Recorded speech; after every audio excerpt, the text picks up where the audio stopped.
ending a dangerous conflict. What's going on, y'all? How y'all doing? God bless y'all. Just sitting here listening to Trump's seemingly not going to stop. Trump Live. Hopefully y'all can hear it too, but I'm let you know I got that it playing. I want to see what they're talking about. The reason why I put in there hard to keep up, because it is hard to keep up. There's so many moving parts with the Trump administration, and it's hard to keep up with what's going on. But they really were. God bless you all. Of having the strength and the wisdom and fortitude to fully know and to understand the gravity of the situation, and we helped a lot. And we helped also with trade. I said, "Come on, we're going to do a lot of trade with you guys. Let's stop it. Let's stop it. If you stop it, we're doing trade. If you don't stop it, we're not going to do any trade." People have never really used trade the way I used it. That I can tell you. And all of a sudden they said, "I think we're going to stop." And they have. And they did it for a lot of reasons. But trade is a big one. We're going to do a lot of trade with Pakistan. We're going to do a lot of trade with India. We're negotiating with India right now. We're going to be soon negotiating with Pakistan. And we stopped the nuclear conflict. I think it could have been a bad nuclear war.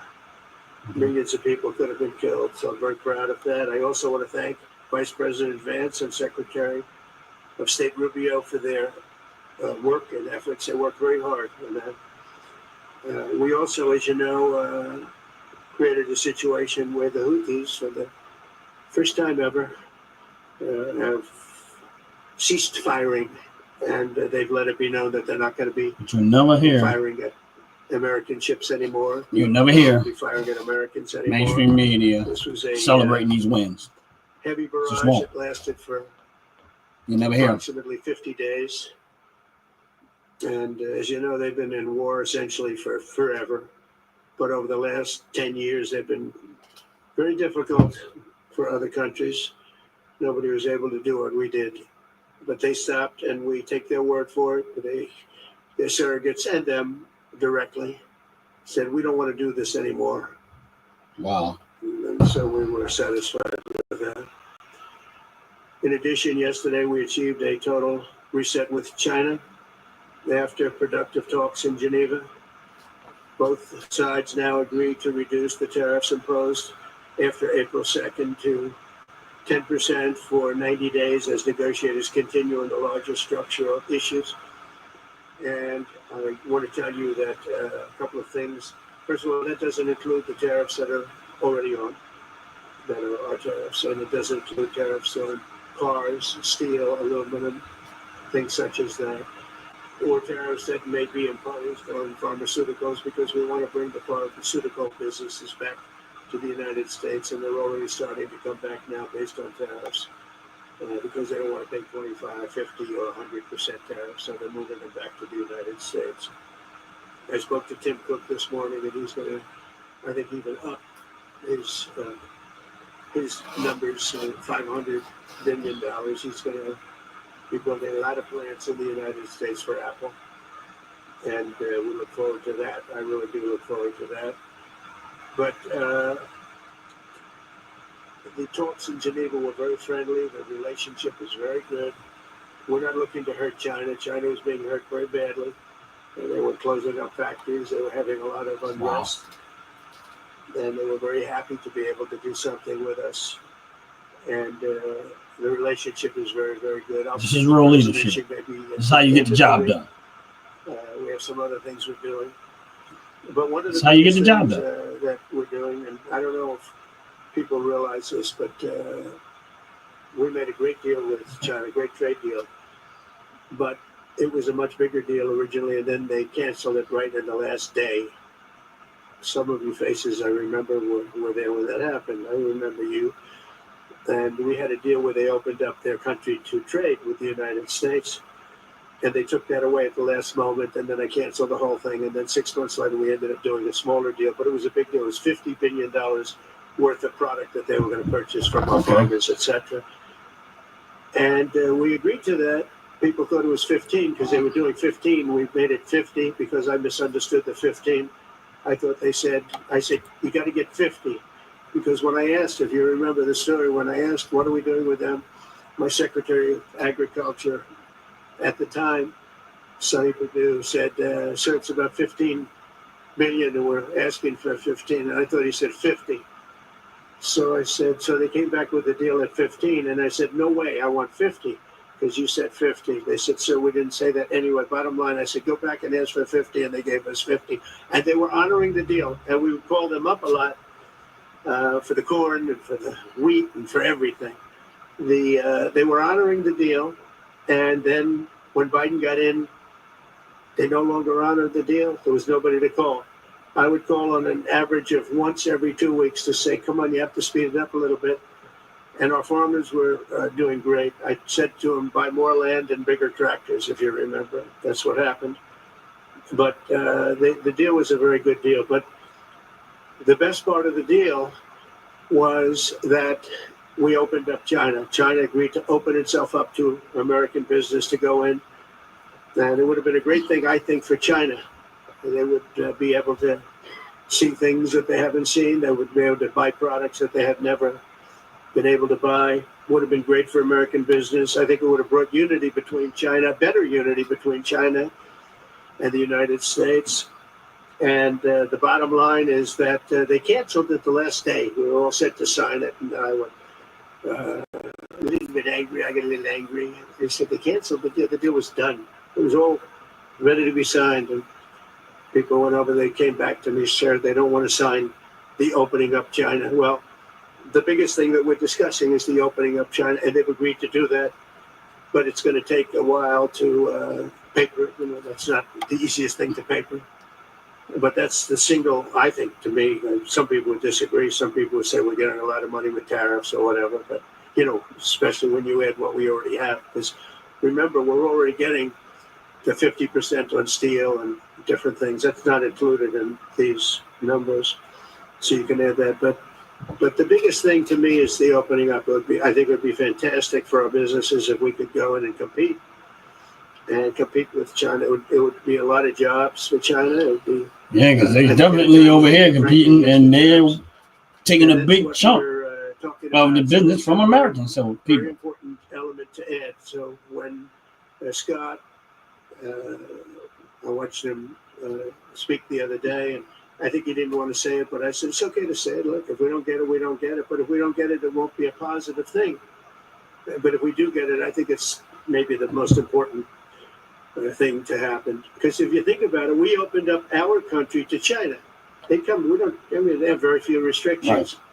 And they didn't open their country to us. Never made sense. The point that I made, just me, just the same thing. China. They over here making it killing, but we ain't getting nothing out of there. None of our businesses over here. Fantastic for China. Makes sense. It's going to be fantastic for us, and I think it's going to be great for unification and peace. China will also suspend and remove all of its non-monetary barriers. They've agreed to do that. Well, they're very numerous, but again, to me, the biggest thing that came out of that meeting is they've agreed. Now we have to get it papered, but they've agreed to open up China. It'll be great for everybody. And third, I'm very happy to announce that Idan Alexander, an American citizen who until recently most thought was no longer living, thought was dead, is going to be released in about 2 hours, actually. And he's going to be released before the eyes of Steve Witkoff, who's done a fantastic job. I know a lot of people that have a lot of talent. I know Steve had a lot of talent. But I know a lot of people with a lot of talent, but there's one that I thought had a special way about him, special personality. Top to bottom, hair and skincare. How you doing? God bless you. Welcome in. Had a special way about him. Just sitting here listening to the subject matter Trump's his press release. And he's been fantastic. So I want to just thank Steve. But a whole lot of good stuff. Idan in about 2 hours from Can you hear this? Or sometime today, let's say. And again, they thought he was dead just a short while ago. His parents are so happy. They're so happy. So it's, as you know, Idan's the only American citizen was captured and held hostage by Hamas since October 7th, 2023. It's a lot. And And he's they coming coming to home a final his deal with parents, China. which is really great news. To me, it's big news. They thought he was dead. I think India, they make So closing a deal with we'll be India, heading some other there, countries. and we'll I be forget who the other one was. I have to go back, try to remember all that. But three primary I don't countries understand why involved, people can be Saudi mad at this Arabia, president when he's doing all of the stuff that he's doing. Qatar, You've never seen this much productivity out of our Thursday's meeting leadership. with, And I Bush can't in even, Ukraine like, is very in my important. mind, I can't even remember. I was very insistent. And that just that meeting they take just let place. you know I think everything good that's things going will on. come out of that meeting. Right. Stop the bloodshed of That the haters hate.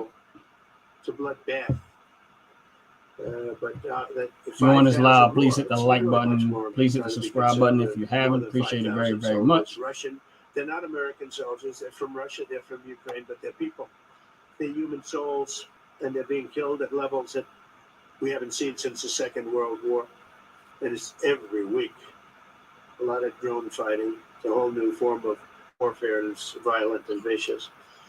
And so that's it. I'd like to go back to China just for a second. They're very heavy on the fentanyl. We're charging them, as you know, 20% for the fact that they send fentanyl into our country. And they've agreed that they're going to stop that. And, they'll be rewarded by not having to pay, hundreds of billions of dollars in tariffs.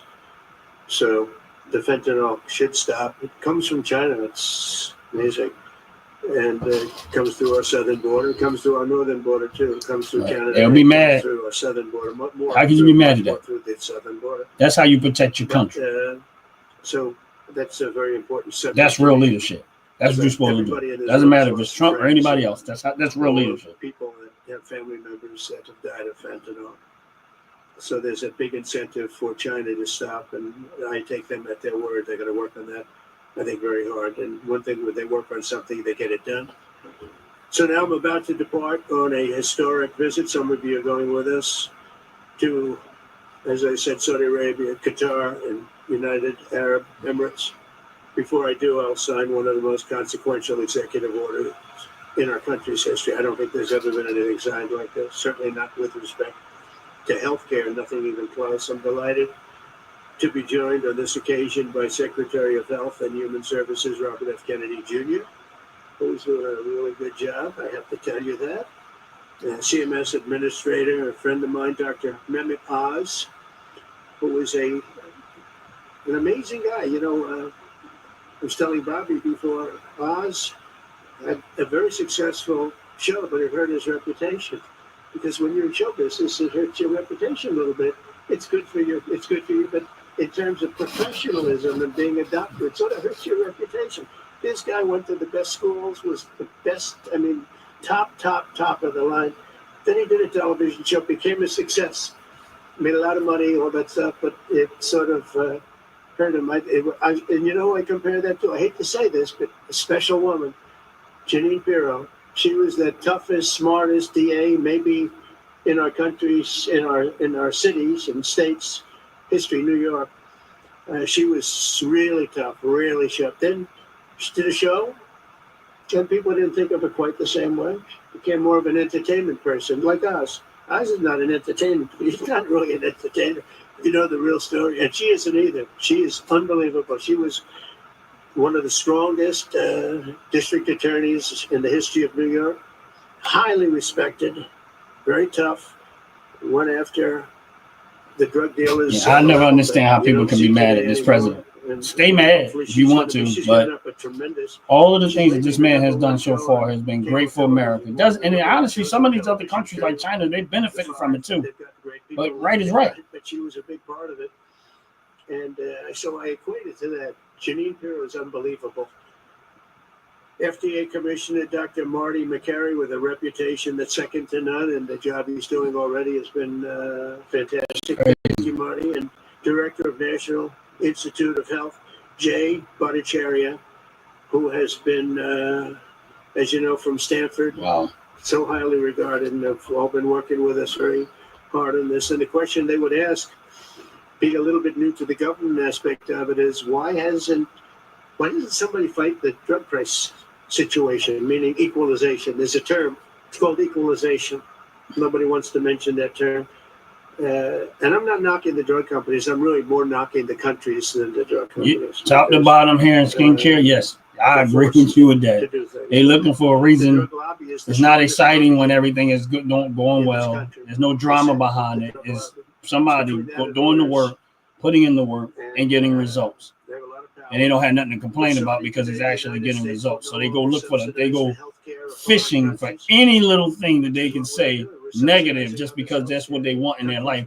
To me, that you got to be one of the most miserable person in the world to go ignore all of the good stuff just to go find some negatives, fish for something negative.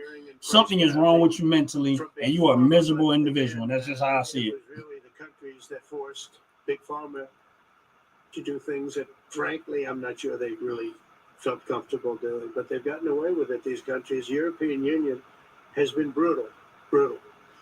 And the drug companies actually told me stories. It was just brutal how they forced them. And European Union suing all our companies, Apple, Google, Meta. They're suing all our companies. They end up, they have judges that are European Union centric, and they get rewarded 15 billion, 17 billion, 20 billion, and they use that to run their operation. Not going to happen any longer, that I can tell you. So what's been happening is we've been subsidizing other countries throughout the world, not just in Europe, throughout the world. European Union was the most difficult from what I understand. I mean, I'll tell you a story. A friend of mine who's a businessman, very, very, very top guy. Most of you would have heard of him. A highly neurotic, brilliant businessman, seriously overweight, and he takes the fat shot drug. And he called me up, and he said, President, he used to call me Donald, now he calls me President, so that's nice respect. He's a rough guy, smart guy, very successful, very rich. I wouldn't even know how we would do this, but because he's got comments. So, President, could I ask you a question? What? I'm in London, and I just paid for this damn fat drug I take. I said, it's not working. He said,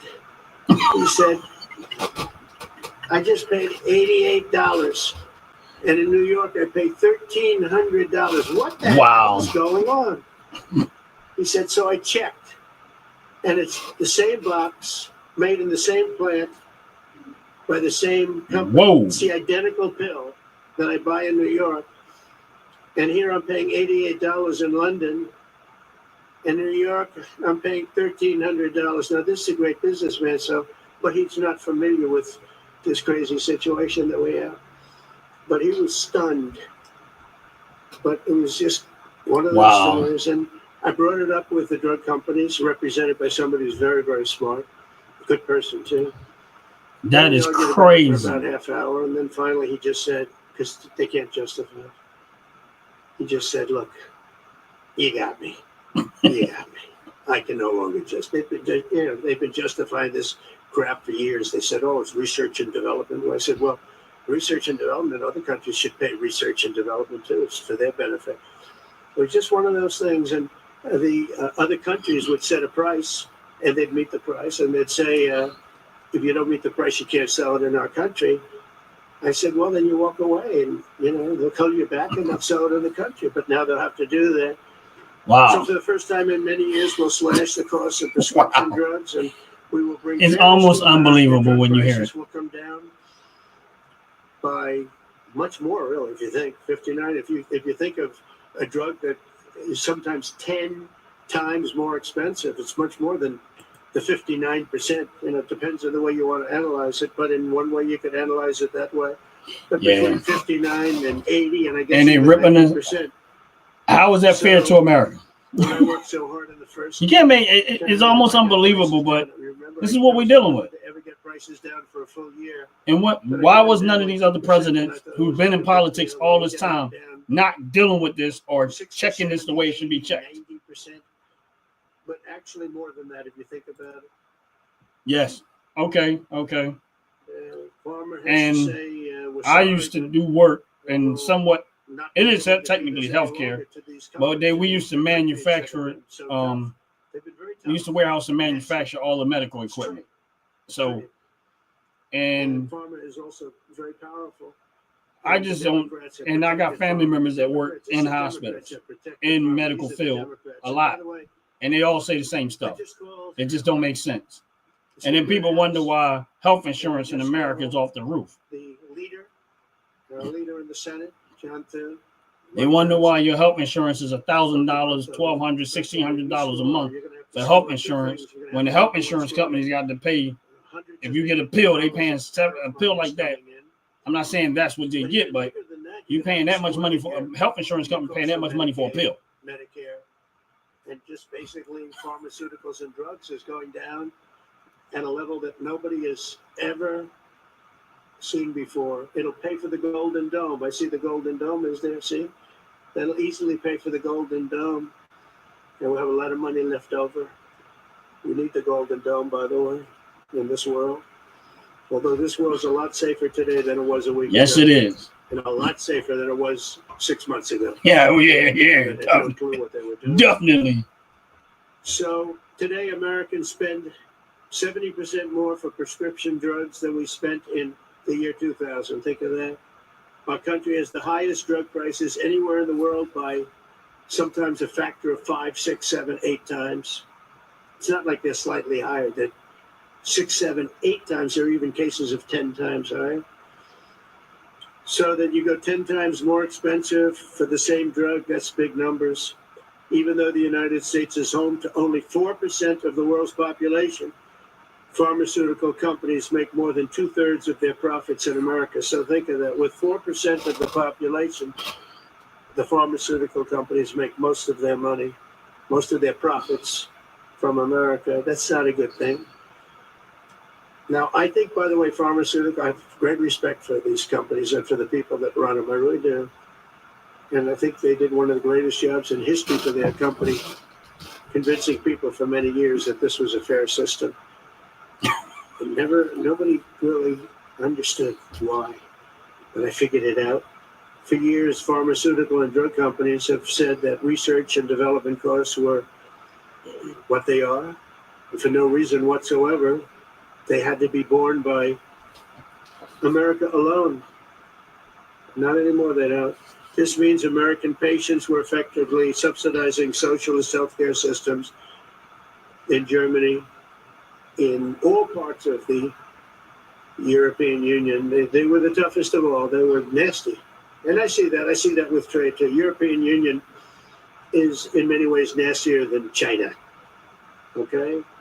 And we just started with them. Oh, they'll come down a lot. You watch. We have all the cards. They treated us very unfairly. They sell us 13 million cars. We sell them none. They sell us their agricultural products. We sell them virtually none. They don't take our products. What's up, Mike in the building? How you doing? God bless you. And very unfair. Yeah, this they're going to have to pay more. Sitting here and listening to this is crazy. That's all it is. Believe it or not, because it's really the world we're talking about, not just the European Union, but because it's the world, the numbers are for the healthcare company not as bad as you would think. They'll make the same. I think the healthcare companies should make pretty much the same money. I really don't believe they should be affected very much because it's just a redistribution of wealth. It's a redistribution where it could be the same top line, but it's going to be distributed differently. Europe's going to have to pay a little bit more. The rest of the world's going to have to pay a little bit more, and America's going to pay a lot less. Again, because it's a much smaller population than. That's how you take care of your country. That's how you take care of the people in your country. That's how you do it. Basically, what we're doing is equalizing. There's a new word that I came up with, which I think is probably the best word. We're going to equalize. Well, we're all going to pay the same. We're going to pay what Europe's going to pay. We're going to all pay. Now, there may be some countries in dire need, and I would be willing to sacrifice that and help them. But it's called most favored nation. We are going to pay the lowest price there is in the world. And you should not be able to sell in America, and it don't benefit American. 10 times more than another country. You shouldn't. Whoever is paying the lowest price, we will look at that price and we will say that's the price we're going to pay. You shouldn't. Our government should not have been allowing these countries to make all this money from America and not get taxed to make all this money from America. $16,000 per bottle. But the same Why that? From the same It's been going on for far too long. Manufactured by the same company. But then go tax its citizens out the roof. That price in Australia. Make that make sense. And 1/10 that price in Sweden. 1/10 for the identical product. A common asthma drug costs almost $500 here in America, but costs less than $40 in the United Kingdom. So $40 in the United Kingdom, which is where this gentleman told me he paid a small amount for his shot.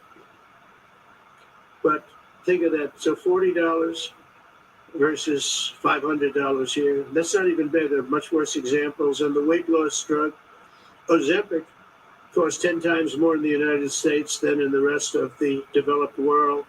10 times more. Why? Why? What did we do? Suckers. But we never had a president that had the courage to do this.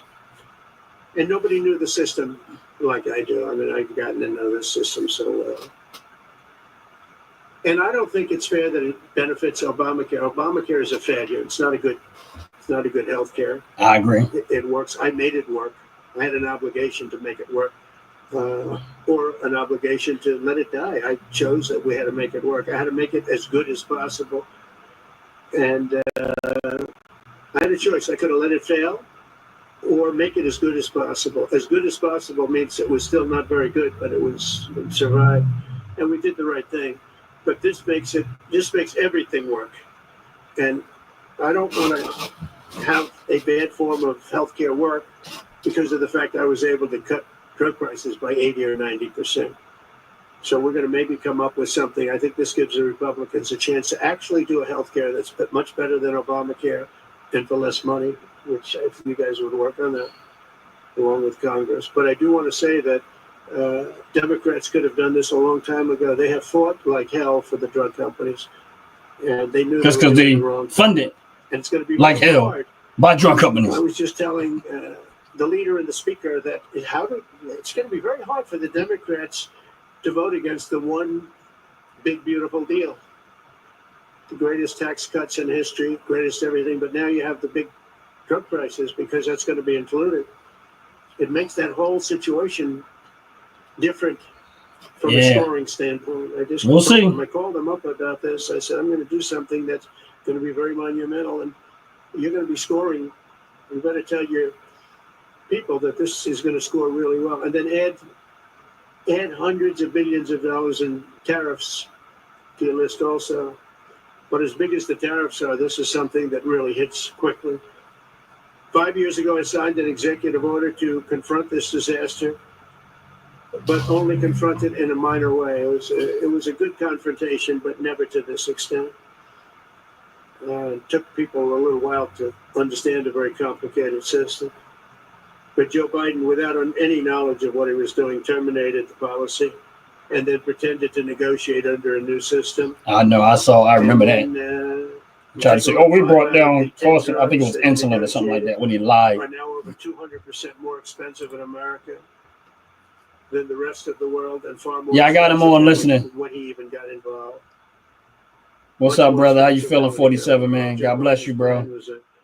You on this live, please hit the like button. But yes, I got him on playing. I can hit in the background watching him now. Was his whole presidency. First, I'm directing the U.S. trade representatives and Department of Commerce to begin investigations into foreign nations that extort drug companies by blocking their products unless they accept bottom line and very low dollar amounts for their product, unfairly shifting the cost burden onto American patients. And we'll be taking a look at that very strongly. The biggest thing we're going to do is hope you're doing well, 47. Countries like those represented by the European Appreciate Union, you, bro. That that game is up. Sorry. And if they want to get cute, then they don't have to sell cars into the United States anymore. It's a very big subject, and they won't get cute because I'll defend the drug companies from that standpoint. They were given a price by the European unions and other countries. This is what you do. This is what we're going to pay. We're not going to pay any more. Let America pay the difference because there was a big shortfall. Let America pay it. And that's what we did, but we're not doing it anymore. Next, my administration will secure what we're calling most favored nations drug pricing. The principle is simple. Whatever the lowest price paid for a drug in other developed countries, that is the price that Americans will pay. And we're using the term other developed countries because there are some countries that need some additional help, and that's fine. I think that's very good. Some prescription drug and pharmaceutical prices will be reduced almost immediately by 50. Oh, all right. That's up, bro. Safe travels out there, man. Abide by this principle voluntarily, or will use the power of the federal government to ensure that we are paying the same price as other countries. To accelerate these price restrictions and reductions, my administration will also cut out the middlemen. We're going to totally cut out the famous middlemen. Nobody knows who they are, middlemen. I've been hearing the term for 25 years, middlemen. I don't know who they are, but they're rich. That I can tell you. We're going to cut out the middlemen and facilitate the direct sale of drugs at the most favored nation price directly to the American citizen. So we're cutting out probably the middlemen. It's so important, right? We got to do that. They're worse than the drug companies. Yep. They don't even make a product. I'm gonna be honest with you. It's very smart business people. How the school systems get their supplies, there's a middleman in there. I don't know who they are, but that's why the school system pays so much for the stuff that they use for the schools. It's the same thing right here in America. And we'll insist, and we're going to help the drug companies with the other nations because those other nations do a lot of trading with us. They need our trade just like China needed us very badly. They need us just as badly. And we will do whatever we have to with trade, just like we did some great things with trade with India and Pakistan. Really helped the situation, very heated situation. It was millions of people, more than millions. I mean, many millions of people. And they want to do business with America. But we never used our powers that way. We never knew how. We never had people that knew how to do that. We'll also open up America's market to safe and legal imports of affordable drugs from other countries, putting dramatic downward pressure on prices. And if necessary, we'll investigate the drug companies and will, in particular, investigate the countries that are doing this, and we will add it onto the price that we charge them for doing business in America. In other words, we'll add it onto tariffs if they don't do what is right, which is everybody should equalize. Everybody should pay the same price. And special interests may not like. Tell me what's wrong with that. But the American people will. I'm doing this for the American people. I'm doing this against the most powerful lobby in the world, probably the drug lobby, drug and pharmaceutical lobby. But it's one of the most important orders I think that's ever been signed, certainly with regard to healthcare or health in the history of our country. And it's an honor to be a part of it. And I'd like to ask Robert F. Kennedy to say a few words, please. Thank you. Thank you, Mr. President. This is an extraordinary day. This is an issue that, I grew up in the Democratic Party, and every major Democratic leader for 20 years has been making this promise to the American people. This was the fulcrum of Bernie Sanders' runs for presidency, that he was going to eliminate this discrepancy between Europe and the United States. But as it turns out, none of them were doing it. It's one of these promises that politicians make to their constituents, knowing that they'll never have to do it. And the reason they'll never have to do it is because they know that Congress is controlled in so many ways by the pharmaceutical industry. There's at least one pharmaceutical lobbyist for every congressman, every senator in Capitol Hill, and every member of the Supreme Court. By some estimates, 3. The pharmaceutical companies, the industry itself, spends 3 times what the next largest lobbyist spends on lobbying. So this was an issue that people talked about, but nobody wanted to do anything because it was radioactive. You couldn't get it by Congress. Wow. We now have a president who is a man of his word, who has the Promises made. President Trump was taking money from the pharmaceutical industry too. I think Promises kept. $100 million. But he can't be bought, unlike most of the politicians in this country.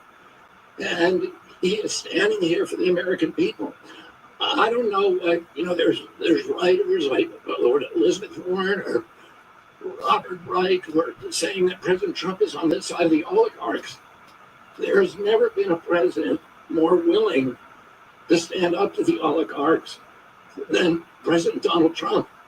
And I'm very, very proud of you, Mr. President, for your courage, I'll say, because I don't want to be crude, your intestinal fortitude, your stiff spine, and your willingness to stand up for the American people. We have 4.2% of the world's population. Our country represents 75% of the revenues for pharmaceutical companies. We spend in our country $1,126 per capita on drugs. In Britain, they spend about $240. They spend 1/5 of what we do. And this is true across Europe. And the drug companies, Europeans, if you ask them, it made no sense what they were saying. America has to pay for this innovation. It's not going to happen. What President Trump is saying to our European partner is you've got to raise the amount that you're paying for the drugs and pay for your share of the innovation. That the United States is no longer subsidizing that. If the Europeans raise the price of their drugs by just 20%, that is $10 trillion that can be spent on innovation, and the health of all people all across the globe is going to increase because we're going to have better products. So I'm just so grateful to be here today. I never thought that this would happen in my lifetime. Wow. I have a couple of kids who are Democrats, are big Bernie Sanders fans. And when I told them that this was going to happen, they had tears in their eyes because they thought this is never going to happen in our lifetime. And we finally have a president who's willing to stand up for the American people. Thank you. And Dr. Oz. That's why I voted for him. Thank you, Secretary Kennedy. This is the most powerful executive order on pharmacy pricing and healthcare ever in the history of our nation. And it's only happening because we have a president with the fortitude, the guts to stand up to the withering criticism and lobbying that's going to occur as soon as folks hear about the executive order. So on behalf of the child in Philadelphia. What up, brother Jay? How you doing? God bless you, bro. God bless you. Just listening to Trump Live, man. In Los Angeles, who's on a blood thinner, who can't afford her copay. I want to thank President Trump. Yes, for having the guts to take on this industry. Top to bottom, I can't agree with you more. So let's talk about the details a little bit. And this is primarily about equalization, as President Trump said. It's about fairness. Think of NATO as a metaphor. When President Trump said, you've got to pay a little more, so it makes sense for all of us, they came up. And the European countries contributed. The same thing we believe will happen in this situation. Most people who have thought about this process agree that it is patently unfair to tolerate the numbers that Secretary Kennedy and President Trump have reflected to you. On this chart to my left is a list of the 10 drugs that were negotiated in the IRA. Again, this is the bill, the law, that regulates a negotiation process. This is the best price that was able to be obtained by the Biden administration. And if you look at these numbers, they actually reflect how much on top of the most favored nation price was being paid by the United States. So the closest, right, Jay. You can point to the chart, yes, the closest one, 289%, the one that's closest to you. That means that we are paying in America 4 times more than that drug costs in other countries. Again, 100% is the baseline. It's 289% above that baseline. It goes all the way down to where we're paying 50% more than any other country. That's the range. As was pointed out by President Trump, half the time we're paying 3 times more than is paid in other countries. It doesn't make any sense for the system. That stated, President Trump has over and over again indicated, and Secretary Kennedy reflected as well. Me too. We want innovation. We want our technology partners doing the best they can to make the best solutions for drugs that cure as many people in America. As you can see, the stock market again responds. Our allies to pay a bit. Of course, I can't buy nothing no more because it's too high for me, but it's still a blessing. Course correct a problem that's gotten out of hand, and by doing that in a thoughtful, effective way, we're going to be able to get the pharmaceutical industry whole. Those jobs will still be here, will still be productive, will still be curing cancer and a slew of other ailments that plague humanity, America will still be the leader in this space, but we're paying the appropriate amount, the right-sized amount for those tasks. So over the next 30 days, the four of us up here, together with people staying in the back of this room, we're doing a lot of the heavy lifting, are going to be approaching pharmaceutical companies to talk specifically about what we want the most favored nation price to be based on the best data we have.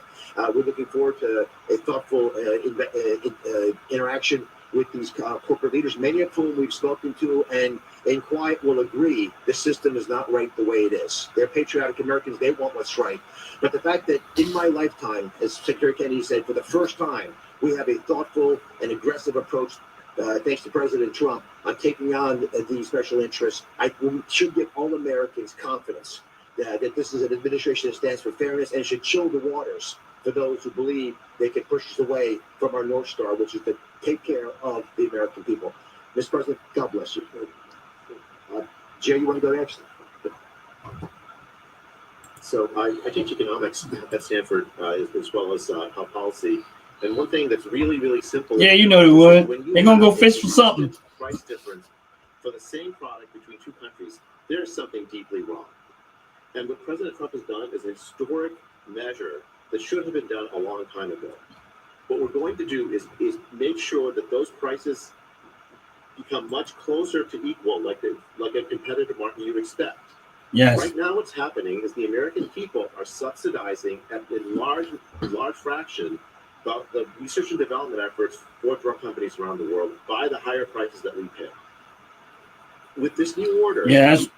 Funny thing is, Europe will share. I didn't know this was going to And happen. in fact, if That you part. think of it as like But this morning, because I seen Pfizer stock was down to like $21, I probably bought about 15 shares of Pfizer. Now, Pfizer pays dividends. I got it already pending in my account as far as dividends go. But I just bought 15 shares of Pfizer, and I'm hoping it pays off down the road. We're going to defend American drug companies in Europe. At the same time, we're standing up for the American consumer who's been paying far too high prices for far too long. I can go back. Well, yeah, I went to point to bought about 15 shares of it government report after government report of this morning. high drug prices, Um, much higher than the rest of the world, and nothing has been. and I'm gonna ride it out. I'm not even gonna sell. I'm just gonna ride it out and keep collecting dividends. Thing is, I made money off of Pfizer. I sold it when it was up to almost $60 a share. Thank you, Mr. President. And now it's back down to where it used to be. Pfizer stock right now is lower. It's probably as low as in the last 5 years. Presidents on both sides of the aisle have talked about this and floated it and said they wanted to do it. So you've had the courage to do it. Thank you. I've been a surgical oncologist at Johns Hopkins for 22 years, and I have seen patients suffer. We didn't take an oath to heal patients and then watch their life get ruined financially with their home, mortgage, retirement, going down the drain with GoFundMe campaigns, raising money from church communities and synagogues and friends they haven't seen in 20 years to try to raise money for what? For a system where Americans have been getting ripped off by 10, 12, 15 times higher prices than we see in other countries. The fundamental problem in healthcare is that we've had non-competitive markets. We can do little things around the edges, or we can transform those markets to competitive markets. And that's what this executive order does today. Imagine buying a Ford for $175,000, a regular car, and then hearing that people in London are buying it for $10,000 every day, all day long. That is the craziness of this system. We're going to do everything we can at the FDA to support this executive order. It's transformative. Thank you, Mr. President. So thank you very much, everybody. It's I think it's a very important day in many ways. We start with the Houthis. We go to Pakistan and India.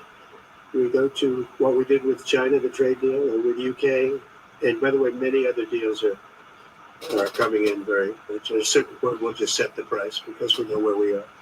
But we'll just set the price. But world trade is going to be terrific, and our country is going to be making a lot of money. Taxes are going to go down. Taxes are going to go down very, very substantially. But you look at all of the things that we've done, and now today I'm heading over. We'll see what we're going to do with respect to Iran. I think you have very good things happening there too, by the way. Can't have a nuclear weapon, but I think that they are talking intelligently. We're in the midst of talking to them, and they're right now acting very intelligent. Yeah, well, this good stuff. All of this is really, really good stuff for America and for other countries as a whole. But this is how you take care of your citizens, in my opinion. Hold on, I'll get back to that. And don't underestimate Thursday in Turkey.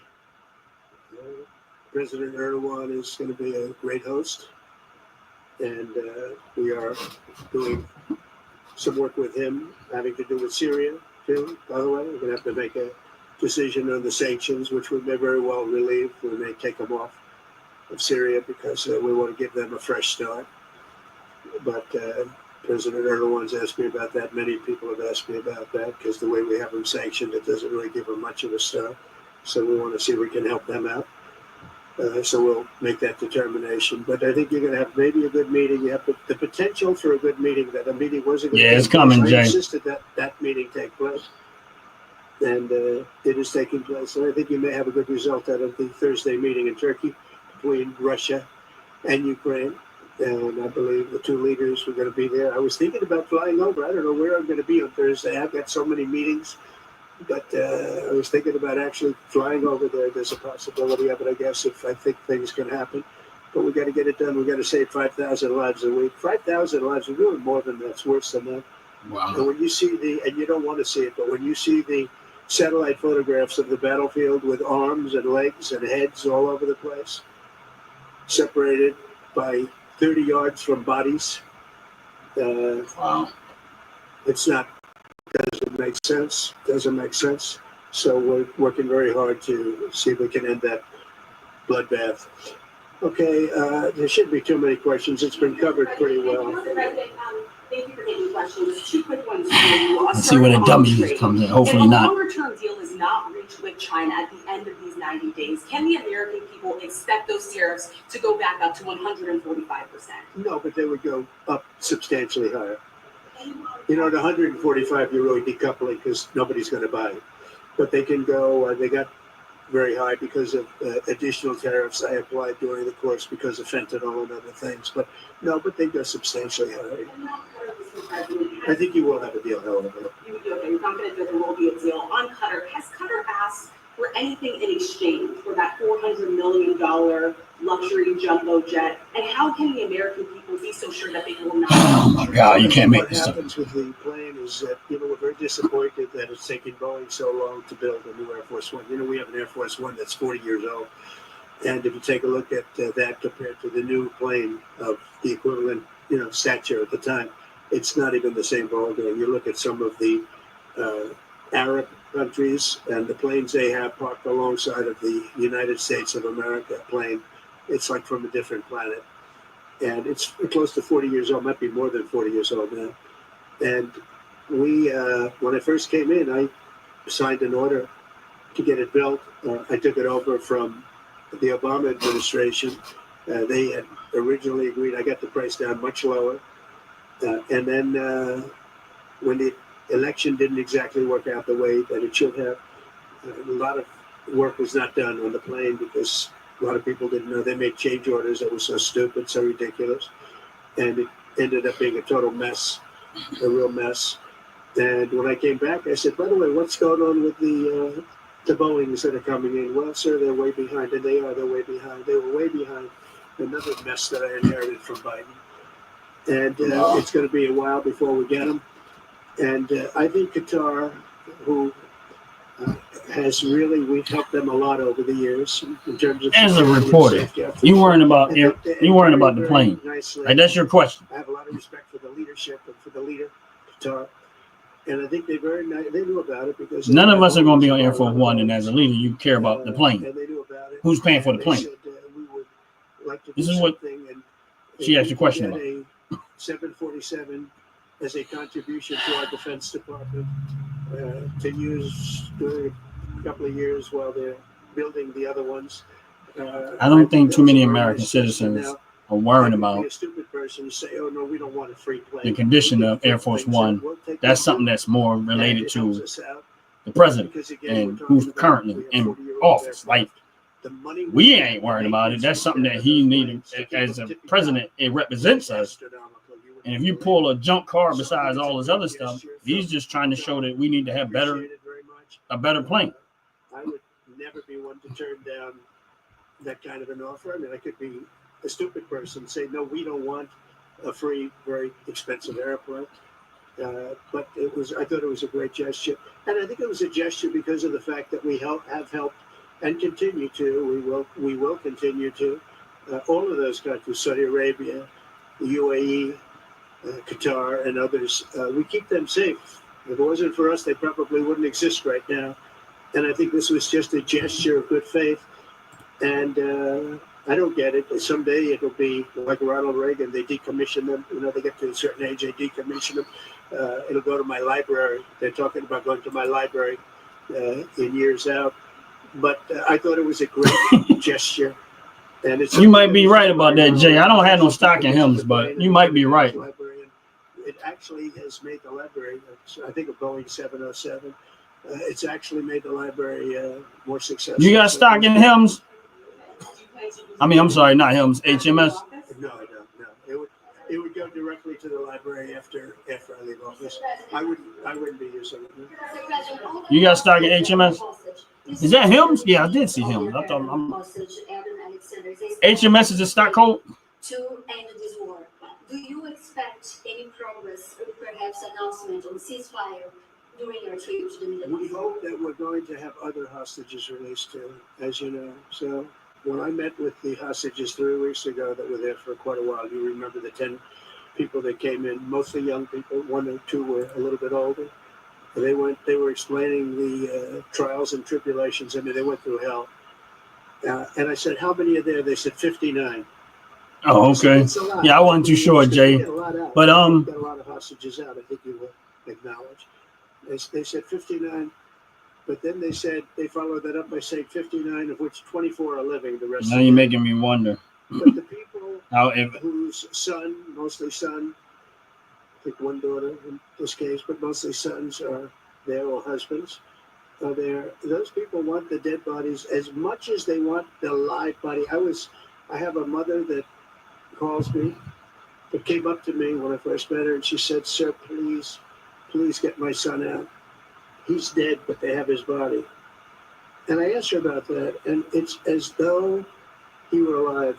The level of wanting that body back is the same. It couldn't be any more, as though he were alive. So, getting the bodies back is very important. That could be a thing having to do with the religion. It could be sent. I was amazed at the level of importance. It's the same as if the son or husband or whatever was alive. So they said 59. In fact, they came in with a number 59 written out on like a sign on their chest. They came to thank me for getting them out. And I said, what does the 59 mean? They said, well, that means there are 59 people. But then they said, but 24. Yeah, I do too, Jay. I follow him on True Social too. I have a True Social account, but I did it mostly because of. So it's 20. So they have 20 live hostages there. The rest. Yeah, I'm put the pause on that. But yeah, Jay, it's a lot to consume with that. Like that whole meeting and everything that was going on is a whole lot to consume with that. But yeah, you've seen the stock market respond. Like everybody sees the stock market respond. But I always tell people, like, you can't determine how the economy is going based on the stock market. There's so much of fluff in there, or whatever you want to call it, manipulation in there. It's almost impossible. That's why you sometimes have to be very patient and wait for opportunity and just have money sitting ready. This is what I usually do. I usually try to have money sitting ready and look for opportunity and kind of stay away from all the hype and the smoke and the mirror. And it's worked out well for me. I can't complain. It's worked out well for me. But how can you not understand? Like with all this going, I know he's getting ready to get up out of there. So he's only going to be on there for so much long. Mostly just to report his questions, which to me sometimes get real stupid, and I don't like them anyway. So like, somebody want to go back and watch it. I just wanted to hear what he had to say. I was waiting to see what deal they came up with, and as far as the China situation and some of the other stuff. But we'll see how it goes. And I think that Every time I listen to what Trump is doing, I hear the stuff that I voted for, but then I hear stuff that I was not even thinking about, but yet I know that it's good for the country. And even some stuff that's, that's good for the country. Now, I remember him putting Robert F. Kennedy in place, and he made him part of his campaign or whatever, and then they was, wanting to make America healthy again. All right, so in order to make America healthy again, you got to make America be able to afford the health care too. And these are indicators that he's working. And now you tell me, and for anybody that think in their head that the Biden administration could have done a better job, you tell me. Like, could you, anybody that's in this live, you still in this live, please hit the like button, please hit the subscribe button. But I just got a quick question. Can y'all see Kamala Harris like that? That's what I want to know. Anybody right now, do you think that you would have seen Kamala Harris making these type of deals, putting in this type of work? I guarantee you that if Kamala Harris is watching this right now, she said, that's why he won. And that's why I lost. I was way out of my league. And this is what I kept trying to talk about. Joe Biden was way out of his league. You will never get this out of any Democratic politician that you've ever seen. You tell me one. None of them did this. You give me one politician right now, the president that has been in office in our lifetime that has been putting in work like this, getting results like this. Guarantee you won't find it. You won't find it. This transparent, you ain't gonna find it. So the haters can hate all they want to. They can hate all they want to. And you're going to get them. They're never going to be happy. Anything that Trump does is always going to be a problem with them because they got, TDS, Trump deranged syndrome. You can tell one? All right, give me one. And if it's a good one, I can agree with you. But this man is putting in real work and real results.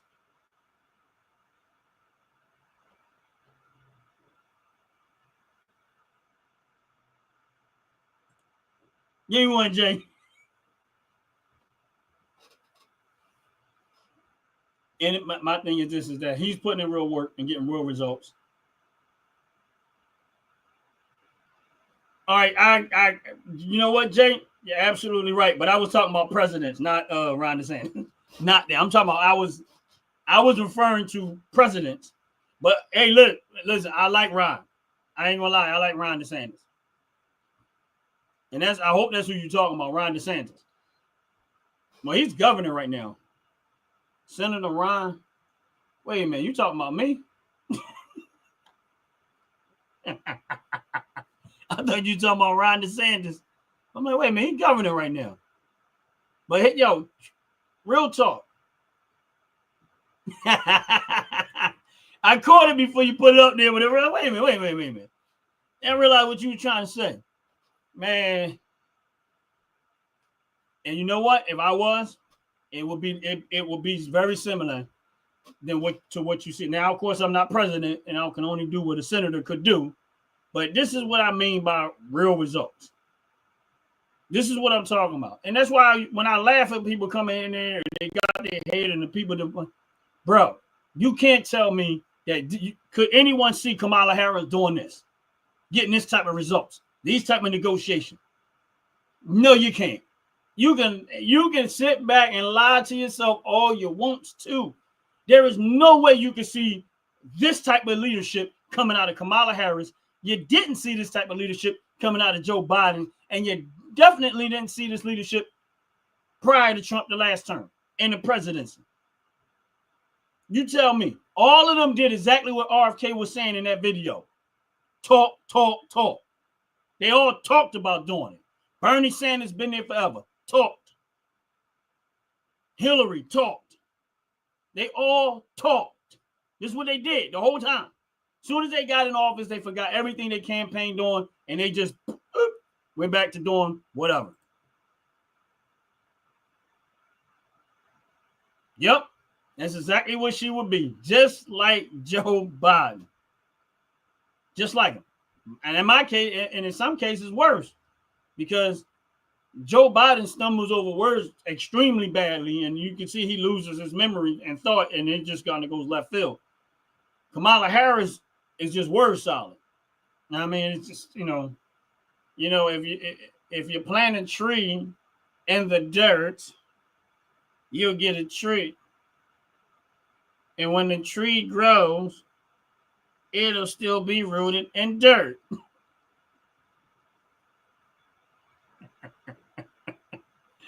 That's what you get out of Kamala Harris. When we're in negotiation with Russia, and when we're done negotiating with Russia, Russia will be negotiating with us. And when they talk to us, we'll talk to them in the negotiations. That's exactly how it would go. You can't. So you telling me that I'm so glad that that woman didn't win. Every time I see what's going on in this country, I'm like, oh my God. Could you imagine? Kamala Harris ain't built like that. She ain't got she ain't not built like that. That's why I said Trump is built different. He's getting real results for American citizens. So y'all tell me, how is that not beneficial to American citizens?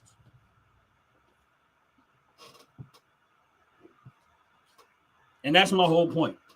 That is my whole point. I mean, and I'm not saying that everything is going to go smooth.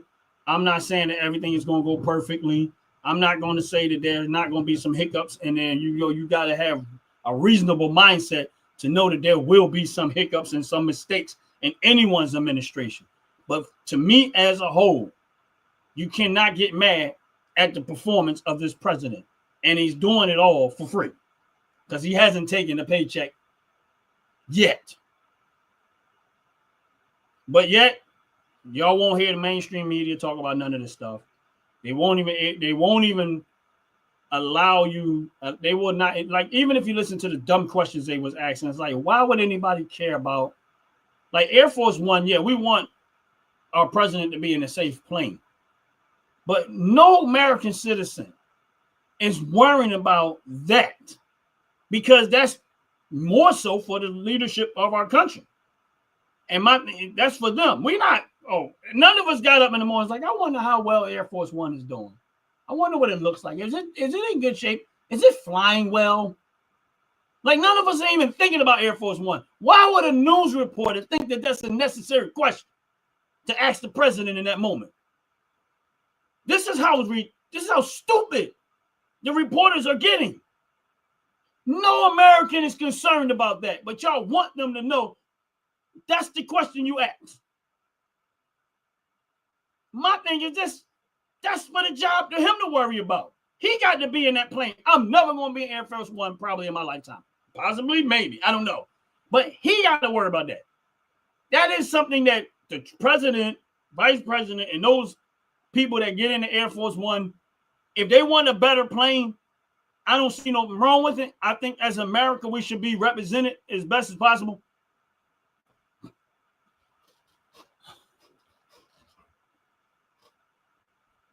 But this is what I'm like, as a reporter, you in front of the president. He have laid out a whole lot of information about the drug situation, about all of this other stuff, negotiation with China and stuff like that. But you felt the need.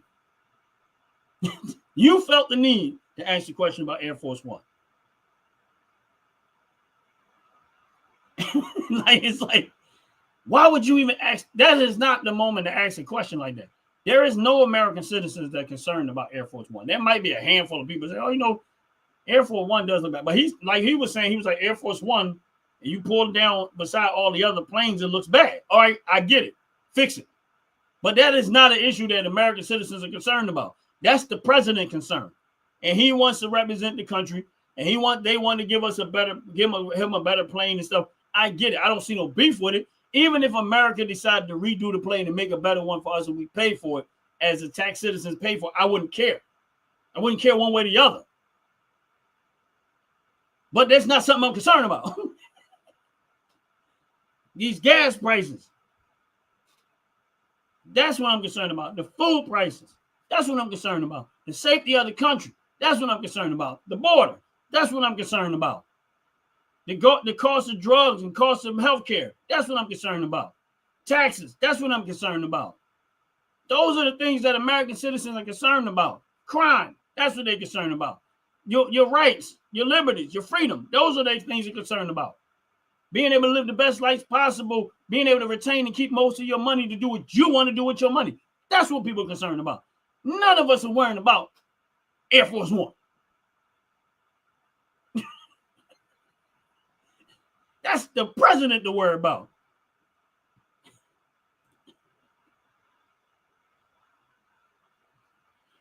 I agree, Jay. And we'll see where it goes, and we'll see how it all plays out. And I know, we'll see how it all plays out. One thing about me is I always try to, I know they're never going to be satisfied. You know what, Jay? Let them be. Who cares? They're never going to be happy. They're never going to be satisfied. Nobody cares. Right now, we are all benefiting from, for those that voted for him, and even for people that don't. You ain't got to care. You ain't got to like them, but you're still benefiting. Yep. Too much of a handout. And you know what happens if they don't get the handout? They start trying to steal it. And you know my thing is, Jay, both of us got our pet peeves, bro. Your pet peeve is exactly what you said. You don't like when, and don't get me wrong, that's one of mine too. I don't like people getting handouts. I'm strong stance on I don't like handouts. But my other pet peeve is Democrats and a excessive love for criminals. Like, I have never seen nobody love criminals and want to, like, they are literally embracing criminals like this. It don't even make sense to me that the love that they have for criminals.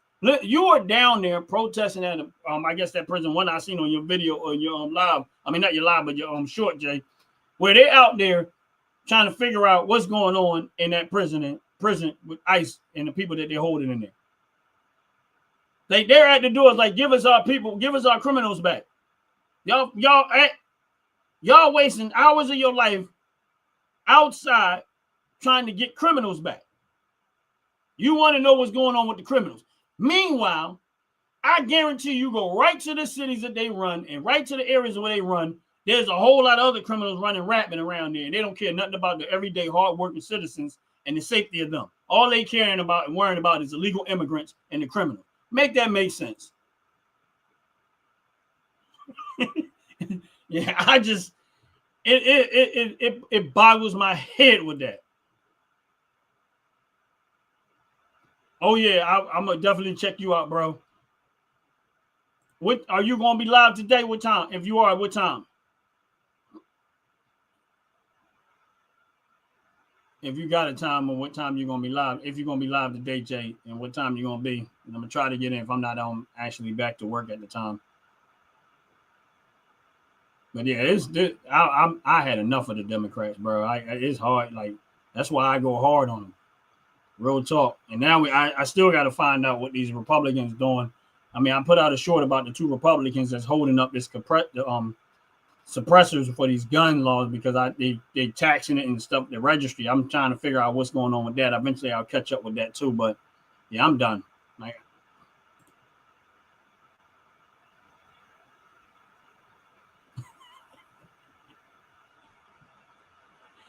yeah, I don't get them people, man. Oh my God, you can't make this up with these Democrats. You just can't. That's why I call them Democrats. Yeah, hopefully I get a chance to get in, depending on if I'm back at work. But usually if I catch you, if I'm at work, I'll have you playing, but I'll probably be in the background. But usually if I catch you. But yeah, I was on, I caught you guys when y'all was doing your pop-up video and you was live then too. I got to watch it. I didn't really get a chance. I said a couple of things, but I had to kind of put it down when I was at work. So I just let the phone, do what it do. But I mean, and I'll peek in and check and see what's going on. But it looked like you guys did well out there. Yeah, it looked like you guys did well out there, man. But I'm looking forward to our next collab. definitely, man. But yeah. Yeah, I appreciate you guys too. And if you're on this live, please hit the like button. Please hit the subscribe button. I appreciate it very, very much. And I really do. But I'm going ready to get up out of here. And I always tell everybody, if you don't have Jesus Christ as your Lord, and before I even get to that, I want to say something else. Just because this is something that really, really is important to me, is that for those that are on this live, I want to tell y'all something, and I'm gonna bring the name up only because I want to say this. And top to bottom hair and skincare, right? And the reason why I bring this up is because this is an American company. They make this is for those people that are passionate about buying product, right, and being made right here in this country. There you go, right there. So I didn't want to go out of this live without acknowledging the fact that top to bottom hair and skincare is an American-made company. They make hair care products. And they make skincare products. So my advice to y'all, if y'all want to purchase things that are made in America, there you go. They make good product. I use their product. I'm very, and so far everything that I've purchased from them, I'm satisfied with it. Last thing I got from them is the soap for my hair, whatever. I love the smell of it. Oh my God, it smells so good. It smells real good. But the problem in my house is that when I get something that's good, it gets confiscated by someone else. And I usually don't get to enjoy the rest of it because they find out it's good and then they just kind of jack it, and then I got to go find out where it's at. And so, it is what it is. I ain't complaining, but I just wanted to make people to understand that that's you looking for some place to purchase product. Top to bottom hair and skincare is American-made product. And there's a whole lot of other different information that I would suggest y'all go to their website. I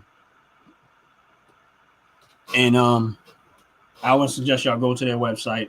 If you go to top to bottom hair and skincare, and then you go to their page and you check out their website. One day I'm going to probably get in here and maybe do a collab with them so they can, even on my channel, which is a larger channel, and just kind of I want to open it up to them and let them, get on my channel and let them explain what they do and stuff like that down the road. I know they'll probably be okay with it because we do already do collabs videos with anyway. Just to give them a broader audience to explain to y'all what they do, how they do it, and the benefits of their product. But with that said, I pray everybody have a blessed, wonderful day. Hopefully y'all having a good time. Hopefully all is well with y'all. Like I always say, please let Jesus Christ be your Lord and Savior. It doesn't matter what we say or what we do. That matters 100% the most. And with that said, I'm going to get up out of here. Y'all have a blessed, wonderful, wonderful, beautiful day. Peace!